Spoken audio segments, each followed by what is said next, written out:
లేదు కదా. ఇక్కడ సర్దుకుపోయే గుణం లేదు. ఓ రకంగా చెప్పాలంటే దాన్ని ఏమంటారు, కలహాల కాపురం చేసే బ్యాచ్ ఎక్కువ ఇక్కడ. ఈ కలహాల బ్యాచ్తోనే ఎప్పుడు కలహమే.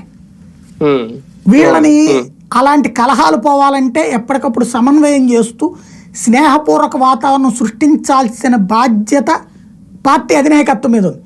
పార్టీ అధినాయకత్వం అసలు అది పట్టించుకోదు. అదేదో మనకి సంబంధం లేని వ్యవహారం అన్నట్టు ఉంటుంది. కన్వీనర్ కప్ప చెప్పాం, కన్వీనర్ చూసుకుంటాడు.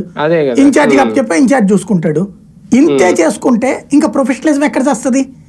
ఇదేమి రాజుల కాలం కాదు కదా, సామంతరాజు నువ్వు ఇది చూసుకోనుకోవడానికి ప్రజాస్వామ్యం. ఆ ప్రజాస్వామ్యంలో తప్పు ఎక్కడున్నా వదులుకోవాలా, మనలో ఉన్న మంచి ఎక్కడున్నా నేర్చుకోవాలి. భారతీయ జనతా పార్టీని, తెలుగుదేశం పార్టీని చూసి నేర్చుకోవాల్సిందేమో ప్రొఫెషనలిజం.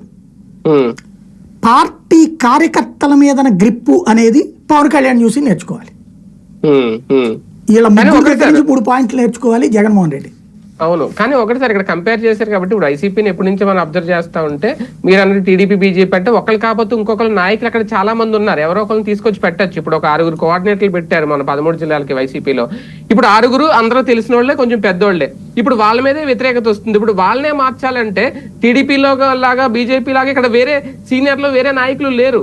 అది కొత్త నాయకులను తయారు చేయకపోవడం లోపమా, లేదంటే అంతకు మించి ఇంకా జగన్మోహన్ రెడ్డి గారికి ఆల్టర్నేటివ్ ఎవరో కనిపించట్లేదా? వాళ్ళు ఎవరైనా గ్రౌండ్ స్థాయిలో ఎవరికి నచ్చట్లేదు. ఇంక దీనికి ఏంటి సొల్యూషన్?